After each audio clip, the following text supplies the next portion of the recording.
As we celebrate 150 years of excellence, we are proud to highlight one of our most outstanding past students, whose journey reflects the deep roots and lasting impact of our beloved school.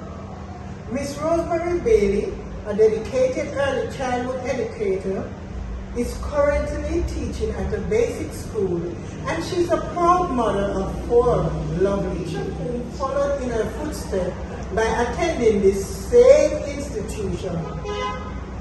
A passionate advocate for education and community, she also served as the former PTA president, where her leadership and commitment helped strengthen the bond between parents, teachers, and the students as well. Her story is a testament of the legacy and enduring spirit of our school. Miss Bailey, good day to you, and thank you so much for joining as we celebrate 150 years of excellence. We are honored to have you here today, and as a proud past student. So, to begin, could you tell us which year you attend? Thanks for the invite to be here. I attended the Old Harbour Primary School from the years 1975 until 1981. That's wonderful to hear. So, as you reflect on those years, what important lessons did you learn during the time at school? I think one of the most important lessons that I learned, and that still resonates with me, is the importance of punctuality.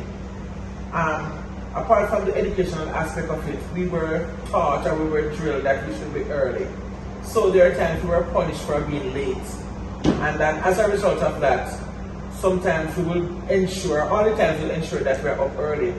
There's one incident I could remember that we actually got up like about 3 o'clock in the morning because we didn't know the time, because no one wanted to get in a beating for being late for Mrs. Coyne. So that was how much we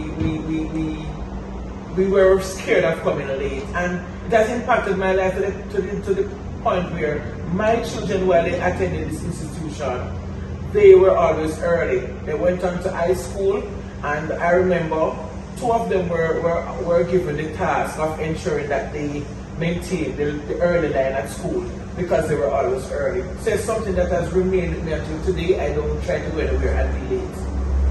Beautifully said. Were there any special school events or traditions that you still remember? Yes, festival, sports day. We usually have sports day. I know where we call the Lion Civic Center. That is where we usually have sports day. And it was a joy for us to be on the road as a group and singing with the flag and all of that. I was in Midnight House. And we used to enjoy that. But apart from that, Miss Foster, she later became Mrs. Ingram. Miss Foster was a very young drama teacher then, and she used to take us to festival and all of that. So I enjoy that. Going to festival and all of that. Wow, those are such cherished memories.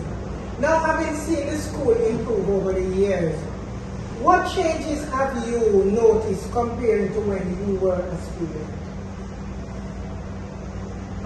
The school is now at a different location, I must say, and I have noticed during the years as my children were at the school and the years that I served as PTA president, the general aesthetic of the school has changed, and I must say I'm very much happy, and I must commend you.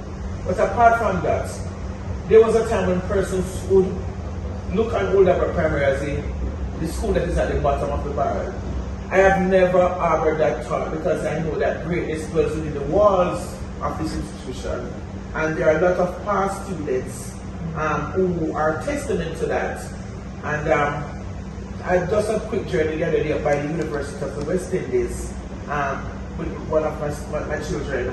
I was most amazed and so pleased when as I walked the hall I could hear, "Miss Bailey, you remember me, Miss Bailey," whatever. And there were students of the Old Harbour Primary School, and I was so happy that I came back and I told the principal about it. and said, I think I need to visit up there because the amount of students from O-level primary who are now on the compound of the University of the West Indies as students. Also, you go into certain institutions, business places, you will find children who recognize you because your children are at school with them. So this school is a school of excellence that are training out children who have become adults, who are now movers and shakers of society, and who are moving Jamaica forward in this 21st century. Very true. The world has changed and so has the school. So what advice would you give to students who are here today walking the same arms as you? You're at one of the best institutions in Ohps. My daughter called this institution the grand old lady of institution in Ohps. And it's because of the age. They want to start 50 years, and as we focus on it, we realize that all the other schools are spin-off or who have come after this institution. So this institution is an institution of excellence, and as turned out or has produced students who are excelling in their field of employment. And I would advise the students that are here now to don't take it for granted. Nurture this institution, grasp the wealth of knowledge that are being presented here, and ensure that you continue to fly the flag of Ohps Primary. Powerful words indeed. Ohps Primary is now celebrating 150 years of excellence.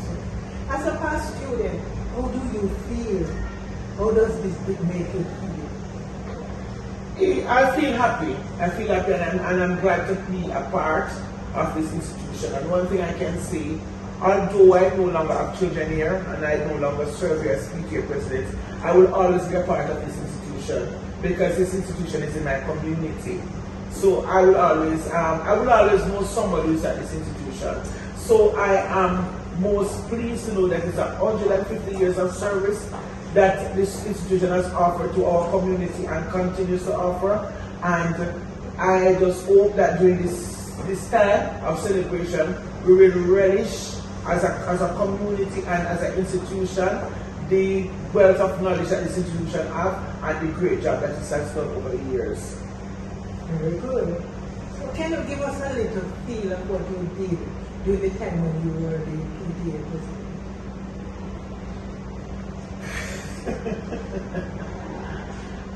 During the time as PTA president, the challenge when I took on the role as PTA president is that parents weren't interested in making it to PTA. So it was challenging. The late Marlene Smith, along with myself, took it upon ourselves to call parents individually, text parents. It came at a cost, but that was a challenge to get parents out. We started sending out circulars and all of that. And the attendance to PT improved as a result.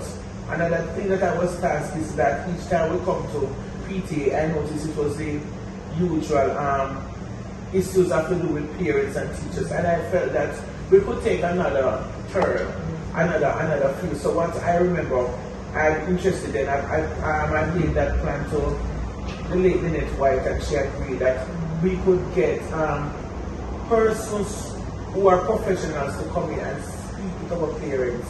And that was one thing that I think I did and I started. I don't know if that is the situation still, but I am happy that we did take that road, and we took that road to ensure that our parents had knowledge about parenting, about safety and security, and all other topics that we did during that time. That's incredibly inspiring. So your support is more than just an event. It is a legacy that motivates students and reminds them that they are part of something bigger. So before we close, can you share a little of the school history from your time? What was life like, Andrew? Oh, my time at Ohps Primary. We had the famous play area that we call Garden Back. We don't know why it got that name. We only heard that they used to do the farming there, but we didn't come there and say the farming. But garden back was where we go to play and sometimes hide. There were students sometimes would hide because they are late and they don't want to get the meeting, so some walk at the back of the school and all of that, and we walk at garden back. Some went to garden back to play and during break time. Sometimes break time, Mrs. Green and Mrs. Cohen had to find herself at garden back to send us back to class and all of that. So we did a lot of things at garden back. Garden back was where we practiced our sports, but we didn't have sports day at garden back. So I can remember garden back clearly. We used to go and play and hide. We had good times at garden back, and we had some sad times because sometimes there were accidents around here. And you know, that is when the teacher know that students were at garden back doing things. So Mrs. Cohen was your principal? Yes, Mrs. Cohen was my principal. So tell me a little about her. Oh, Mrs. Cohen, Mrs. Mavis Cohen.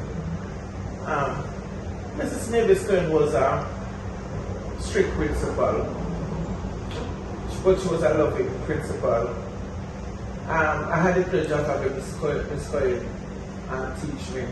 Reason being, I was in 6A at the time, and as a principal, she would spend some time with us because as it lead up to, it was then common entrance. There were times that she would give us some special lessons, some special time.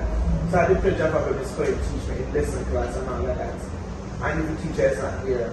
And during that time, I think I enjoyed and I felt a sense of, I felt special knowing that the principal was there with us. So Miss Cohen was a very loving person. A person who believed in punctuality. She would stand at the front of the classroom and of the school, if you can remember. I wanted to say some things about her shape and all of that. And yes, we used to talk about her shape. And she'd have the belt in her hand. So because of that, each morning we are coming to school, we look and say if we see Mrs. Cohen. If we don't see Miss Cohen, we know that we're going to take garden back. We walk around the road and take garden back to come to school. And if she's not out there, well, we know we'll come in. But most of the time we weren't really late because of the fact that she instilled punctuality so much in us. Most of the time we were punctual. Miss Bailey, I want to thank you so much for coming in and for sharing your memories and wisdom with us. Your story is a beautiful reminder of the strong roots that Harbour Primary School has planted for generations. So we truly appreciate you for being a part of this celebration. Thank you. Thank you, Mrs. Sally. We thank Miss Bailey for sharing her journey, one that beautifully illustrates the generational impact of our school over the past 150 years. Her dedication as a mother, an educator, a community leader reminds us of the strong foundation this institution has provided for so many students. Our story is not just one of personal success, but of love, service, and legacy. We hope our reflections has inspired you just as they have inspired us. And we look forward for many more stories as we continue to celebrate this remarkable milestone together. Thank you very much.